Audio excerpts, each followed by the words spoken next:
Tens of thousands of young boys and girls graduate into a society of unemployment and joblessness every single year. And now at a time when the competition in the job market is tough and stiff, we need to consult from experts, men and women who have been in this field before and have mastered the game, and have trained men and women, also have passed through the same system of education to be able to outbeat the competition in the job market. Now for you, who has been looking for a job for a while, I want to believe that this conversation is yours. Tonight we have the privilege of hosting and having a conversation with Musolini, the merchant of success. He is the CEO of Success Africa. He is a human resource consultant who has consulted for many organizations in this country and beyond, including MTN, Uganda, Barclays Bank, the UN agencies, and so much more. He is a public speaker or a motivational speaker who has been in more than 25 countries, facilitating globally. He is also an author of about 4 books that have been published and doing so well in the job market, including Confidence and Self-Esteem, Secrets Exposed, Public Speaking, Secrets Exposed, Get Motivated in 30 Seconds or Less, and Wisdom and Success Quotes. These are books that have made it in the waves in the market, and they're doing so well. And if you have access to them, you can make orders. Later on, we shall be telling you how you can get in touch with us along or in between, in the amidst the conversation that we shall be having. So, ladies and gentlemen, let's welcome Musolini. Welcome, sir. Thank you, Innocent. How are you today? I like the energy with which you're speaking with. Thank you so much. Yes, sir. Thank you for honoring our invitation. You're welcome. We really want to have a conversation about the things happening. It is true, unemployment is one of the issues that are affecting us, the young people in this country. Not only Uganda, East Africa as a region, but also Africa as a continent. And as someone who has experience in the human resource consultancy, how can one beat the competition? How can I be able to appear for a job interview and I am sure that I'm going to conquer this interview and get the job? Good. Well, that's a deep question, because when you say, how can I pass the job in? Because I prepare people for interviews, and I have a 70% success rate for people looking for jobs out there, and 80% success rate for people applying for jobs in the same entity. And that takes a couple of several hours to prepare people for, and yet we have minutes. But first of all, the key thing, I like the question, how can you outcompete your fellow job seekers? Yes. That one place. For me, even before we talk about the techniques for the job interview, we need to think about who are you as an individual. So there are a couple of things. Number one is character. Do you have the character? Meaning, do you have the character to back you up? Because remember, when you apply, they usually have referees. Even if you don't have referees, there people will track you down to say, who is this person? But they're talking about who is this person.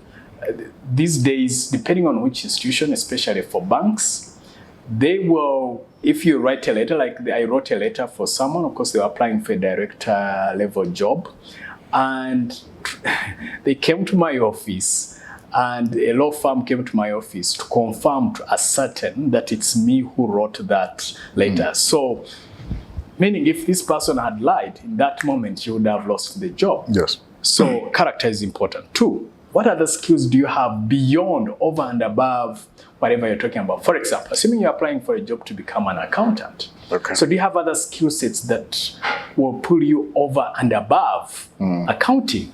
For example, you could be great in sales, you could be great in leadership. So remember, there's that famous question, why should we hire you ahead of everyone else? Yes. So is there something else you have beyond your core skill set? Now, so for me, it's really the character, Then what are the skills that you have? And then number 3 is, what are some of those achievements you've had as an individual? Okay. And when we say achievements, someone will say, but I'm just a graduate. No, well, I was talking to someone this morning. I was having a meeting with an old friend of mine called Ian. And he used to be in ISEC. That's an organization specifically for students.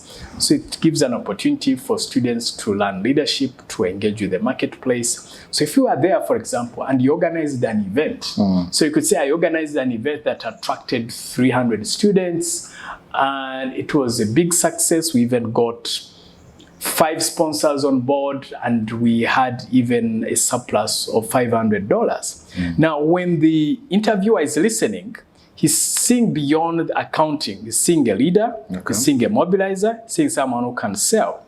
So when you also need to make yourself active. Don't just wait for the job. Find work to do. A job is not just what is defined on paper. It's also, what are you doing with your life? It could be something as simple as organizing a family event. Okay. But you know what? If you bring family members, let's say you bring 50 family members and you're the one who was organizing, already you're demonstrating organizational skills. So I wanted to highlight that, because I was saying, but I don't have any work experience. Well, what have you been doing all this time? Okay. Are you applying yourself? Are you applying your time, your energy, and your skill set? So that's now over and above the oral interviews. But then when it comes to the interview, I've seen moments whereby I recall there's a time I had an opportunity here and someone came 30 minutes late. Okay.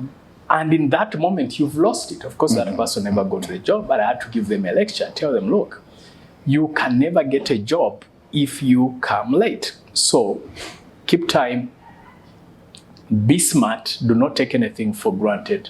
Number 3, follow simple etiquette. Okay. What do I mean? If you have come to the interview space, have you greeted people? I had a story of how they put some garbage on the way towards the interview room. Yes. And there are people who just pass by that garbage, and there are those who pick the garbage to put it in the bin. So something as simple as that. So interviews these days are a little different. Sometimes something like that. So is your awareness and etiquette spot on? Because did you greet the receptionist? Did you greet people around you? Did you... The gate man. Did you greet the gate man? Yes. Remember, cameras are on. True. So the interview does not happen when you're in front of the panel. The interviews happens prior. So every detail, every engagement is an interview. Because you don't know whom you're engaging with.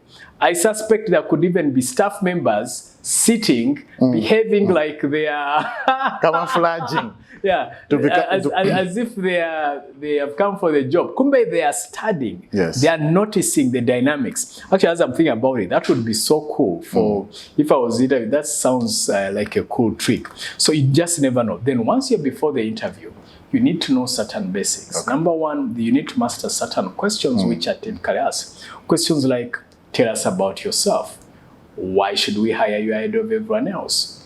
What are your expectations financially, and what are your strengths and weaknesses? So when I'm coaching people around oral interviews, I usually advise them that when it comes to say, tell us about yourself, it's not just about academics and experience. It's also about telling them other things beyond that. Okay.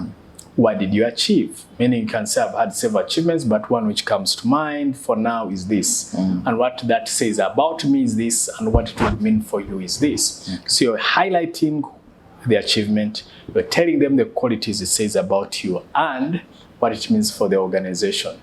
And then when they tell us about yourself question, you need to highlight that the work experience, who you are, but also other things like family, hobbies, and what you're passionate about. The other common question is, why should we hire you ahead of everyone else? Yes. Or what makes you the best candidate? Why you? Why you? Not him. And not him and not her. And that's a very important distinction. Even when you're out there in life, people are always going to choose. So there's a reason, for example, you chose to watch this. Someone will choose to watch this video clip and not something else. Yes. Someone, there has to be a reason. So then there you say, okay, you should hire me because I'm this. You highlight the personal quality. For example, you give evidence, Yes. and that's where most interviewees mess it up. Okay. They mention their quality. I'm a team player, I'm a leader. Anyone can say all those wonderful things, but is there evidence? So every time you make a claim, back it up with evidence. And then sell and say, and what it means for you, if I'm given this opportunity is this. And also so that's on tell us about, why should we hire you? The other thing that trip people is, so how much what is your financial package expectation? Or what are your salary expectations? Someone say, for me anything, I'm okay. You've undersold yourself. So what I advise people is figure out what could be the salary range, and then you give them a range. Okay. Have a price on your head. Don't just say anything. Because if you're anything, that means you don't have value. So most of us are struggling with, is it self-worth?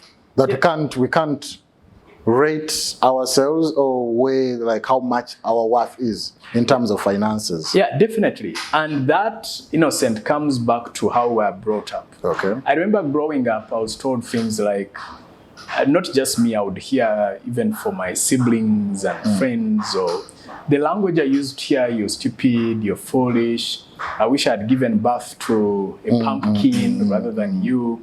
So all that negativity like lowers our self-worth and self-esteem. Yes. And talking about which, I would like to take advantage of this opportunity and say to teachers, parents, guardians, please stop undervaluing people, especially children, because they hear these words and then they take them on as an identity. So we need to give people an opportunity to appreciate themselves and value themselves, because then that is always very, very critical. And my point is, look at yourself as a worthy candidate, as a worthy person, as a child of God. You deserve all the good. So put an estimation. Of course, do not overblow it. If it's an entry-level job and you're mentioning a salary of a director, then that automatically throws you out.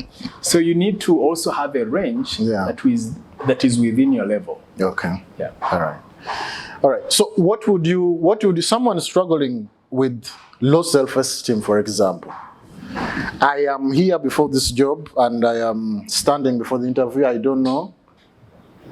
I am not certain about anything about me.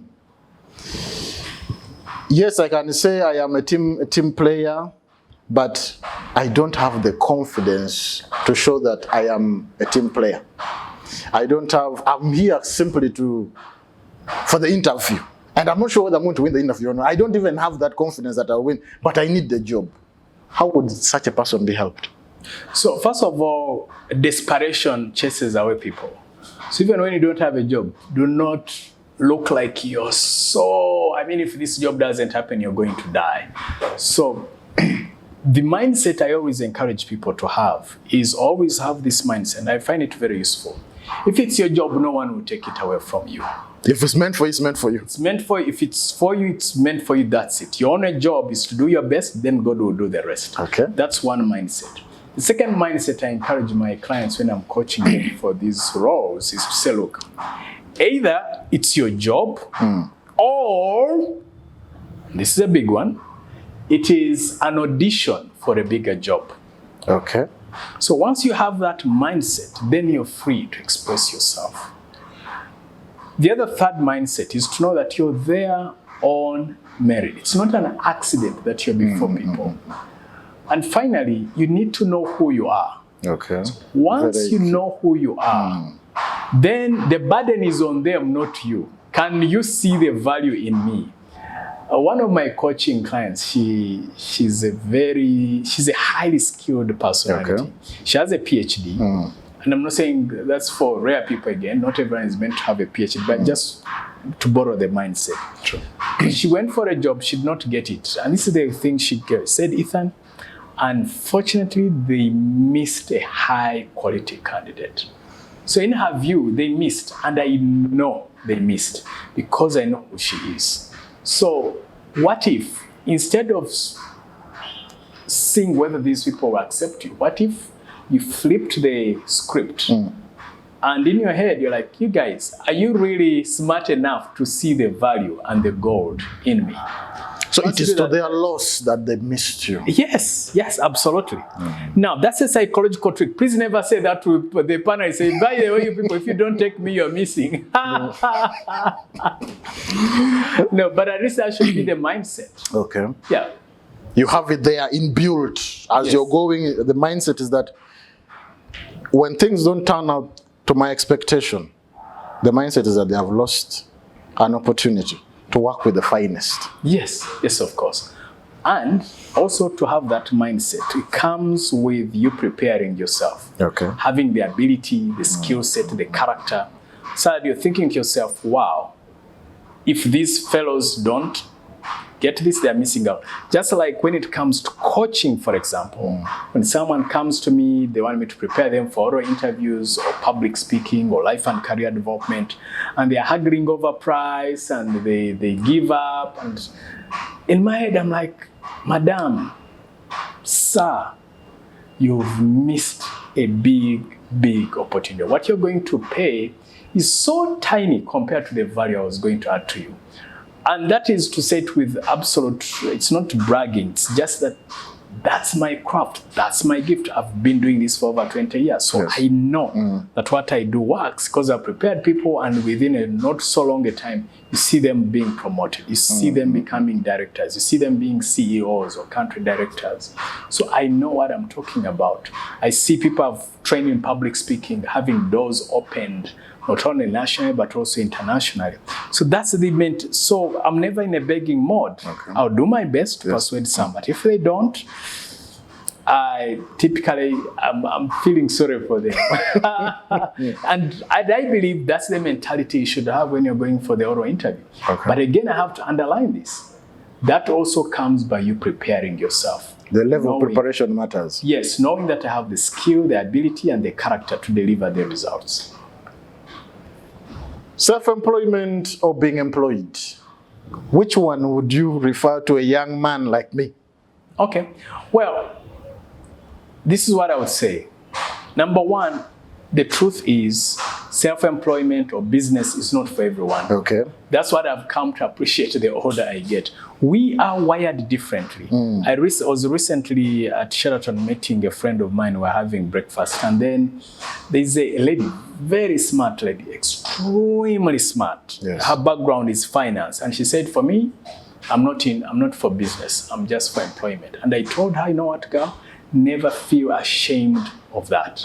Some of us are purely not wired for business because it's tough. It looks glamorous on the outside, but my dear, it's tough when the landlord locks the office and you can't even enter. That's when you get to appreciate how tough it is. We've heard of many stories of entrepreneurs sleeping in garages and sleeping at their offices, going down, being kicked out of the businesses they started. So it's tough. It's not for the weak-hearted at all. So just want to put, so before you say, no, everyone should start a business. No. Just now the older I get, the wiser I get, the more I discover that it's not for everyone. So just to be clear. Having said that, if you feel you have an inkling for business, for me, I believe business, having a spouse, having a child, or being a father or mother, those are some of the real testing grounds of character. Okay. So I believe you become a better human being as a business owner, as a parent, as a spouse. So if we are to stick to business, for me, it really makes you a better human being. That your business is a reflection of who you are. Okay. So it gives you that journey of self-discovery. You interact with people, you get to know people, you learn leadership, you learn resilience, you have to learn sales and marketing. So if you have an inkling, definitely do business. Having said that, looking back to my own journey, because I did not get a lot of time to work with that, I just jumped in. Looking back, the things I would highly recommend if you're starting business, a couple of things. Number one, rather than learning through trial and error, just go and learn from other people's errors first before you do your own errors. It's very expensive to learn from your own mistakes, as Warren Buffett says. Learn from other people's mistakes, meaning go under someone's wings who's already on the journey, who's many years ahead of you, at least 10 years, then that way you'll compress your learning curve. Then you can learn from what to do and what not to do based on their experience. And then 2, when you're there working, go there as a student and as a practitioner and an owner. This is what I mean. Behave like you own the business, number 2.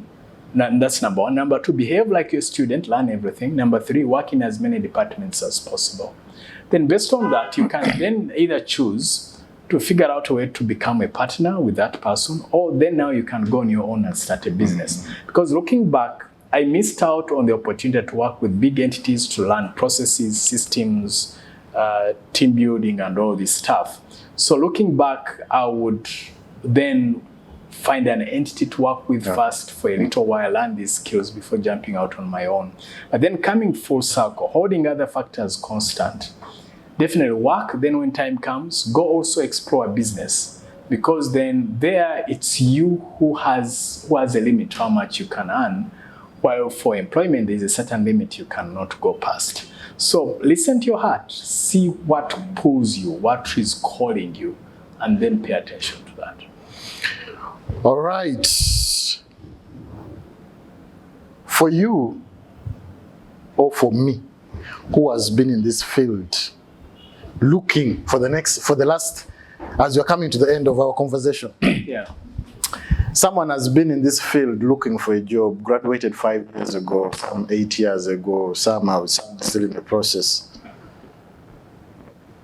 There is a statement, why would we keep doing the same thing expecting different results? For those who are walking in the path, let's say for example, the final year students right now, before they jump into the job market, what different thing would you advise them to learn or know that they will not be affected by unemployment, like some of us who graduated 5 years ago and still unemployed. Some 4 years ago are still unemployed. Then there are these fresh ones jumping in, but we are coming with the same mindset. We are coming with the same skills. We're coming with the same knowledge. How different would you advise this guy or this girl to do things differently? Yeah, there are several things as you're asking that. It's a brilliant question. So number 1, we need to change the mentality.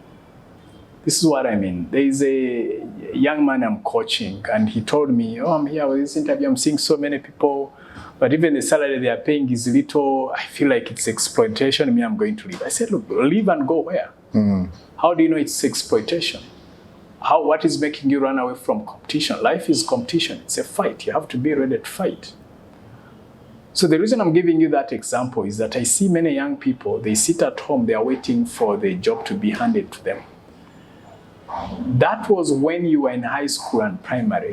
You were a child. So when you're a child, you're expecting your parents to take care of you. The moment you cross the age of 18, you're an adult. You're expected to be on your own.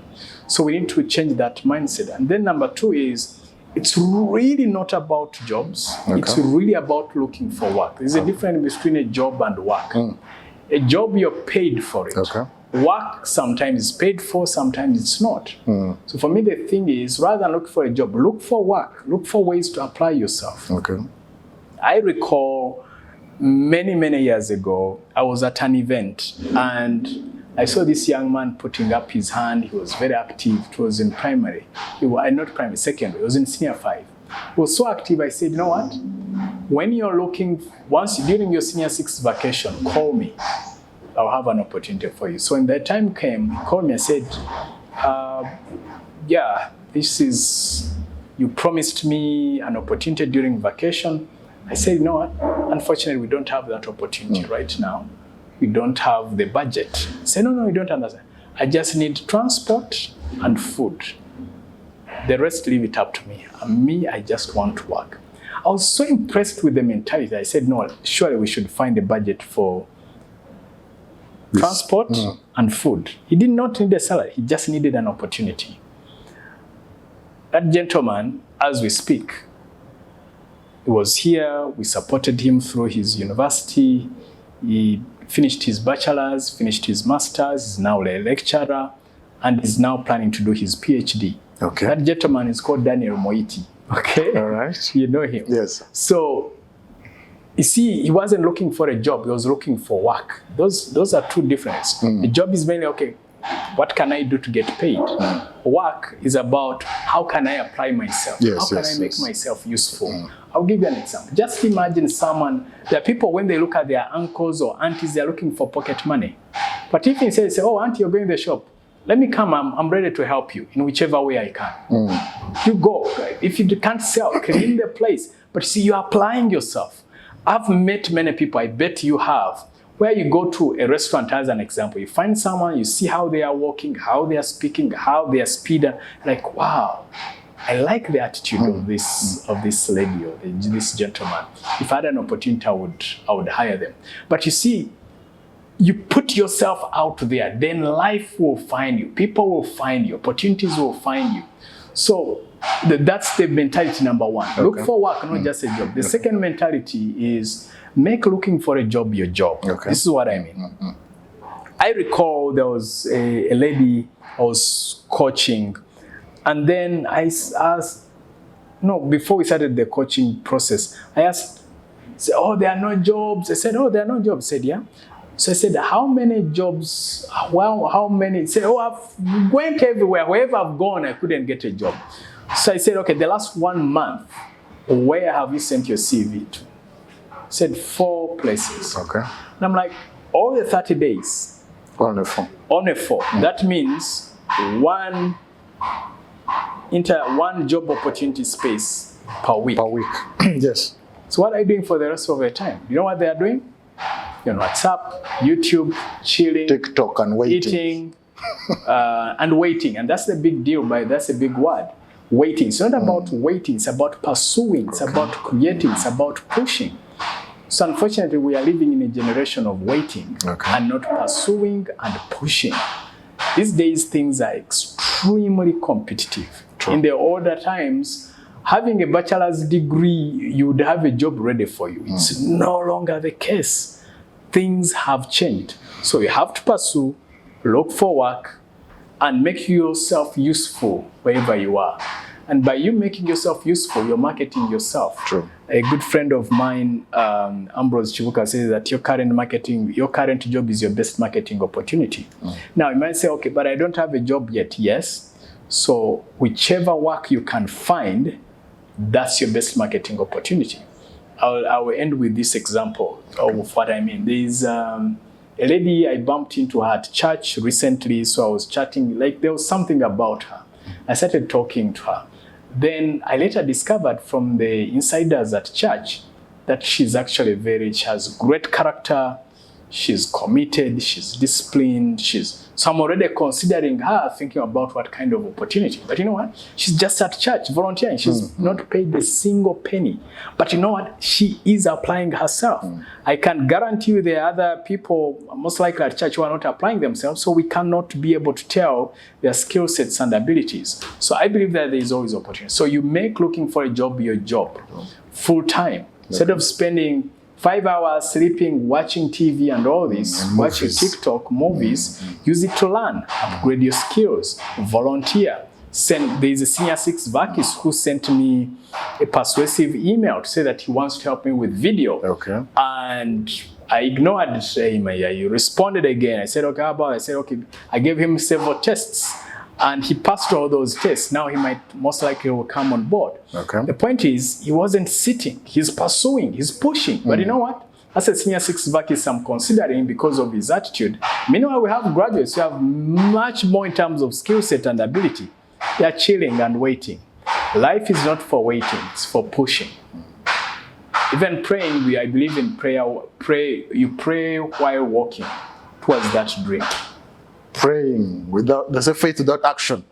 Is dead. When you pray and sit back, things don't happen. Yeah. And talking about that, either it's in the Bible, someone said, I believe someone who said it, that God provides for the birds of the air. Okay, yes. But the birds have to come out of their nest. But guess what? We have people waiting in their nest, and no wonder some homes are called nests. They're waiting in their nest for the food. Okay. And that's not how life works. If a bird can go out, you're a human being who has better reasoning, legs and all this, you should go out. All right. I think the next time we shall have Daniel Moiti to have a one-on-one with him to share with us his experience at Success Africa. Yeah. But we want to appreciate so much for the job well done, for the transformation you're causing to the young people, including us and the team. You're welcome. You have worked with us. You have empowered us. We are now here working alongside you. We are so grateful. You're welcome. So as we come to the end, I hope that the gentlemen and ladies watching this, you have had notebooks, pens and papers. Before the gentlemen, we need to talk about the contacts and all that. Yes. Yeah, and talking about which, we're talking about Moiti, but I'm also proud of you. I remember meeting you as a young teenager. Now you've matured. You have your own company that does events. You're impacting young people. So I like that. I'm definitely proud of you, Innocent. How you work towards transforming yourself from a boy to a man. and of course, if people want more, if they are interested in coaching, you can go to ethanmusolini.com/coaching. You can follow me on social media, LinkedIn, Twitter, Instagram, YouTube. YouTube, you can go to youtube.com/ethanmusolini.ug. Okay. LinkedIn, you search for my name. So is Instagram, Facebook, facebook.com/ethanmusolini. But for coaching, ethanmusolini.com/coaching. And then if people are interested in accessing corporate trainings, where I work also with other consultants and experts, you can go to success-africa.com. Okay. And I've already started a podcast called Personal Finance and Wealth Creation Podcast. So where I'm interviewing experts across the world, so you can look out for that also. And I love what I do, and hopefully when I cross over to another world, when I cross over to heaven, I would have left this world a better place than how I found it. We believe so. Yeah. We believe so. Yeah. Is there like a physical contact that or the physical address where people can reach out to Success Africa if in case they want to meet you personally or physically? Well, for now, I'm rarely at office, so you're always better off booking an appointment. Okay. But at Success Africa, we are at, as of this recording, because you never know, we could have shifted. We are at Impala House, 6th floor annex, room 20, so people can come there. But the quickest way, go to success-africa.com or send us an email, info@success-africa.com. And there are contact forms there where you can contact us, then we can get back to you. So that's what I can say for now. All right. Unfortunately, sweet things come to an end. We are coming to an end. My name is Owinjboth Innocent. I've been your host. This is just part one, and this is just the beginning of the sweetest things that we still have in the future. With Ethan Musolini, it's going to be a one-on-one, and we don't know when it will end. This is just the first episode. Second, third, fourth, and fifth, and many other episodes are yet to come. We pray that you stick around, continue following up on the different social media handles that he has mentioned to us, so that we keep in touch with him. And whoever needs other services, please follow those handles that you have been taught. Otherwise, thank you so much. Thank you for your time. Thank you for watching. Thank you for listening. Thank you for learning. And continue learning. Learning never ends. The more we learn is the more we become a better version of who we are. God bless you. Till we meet again in the next episode.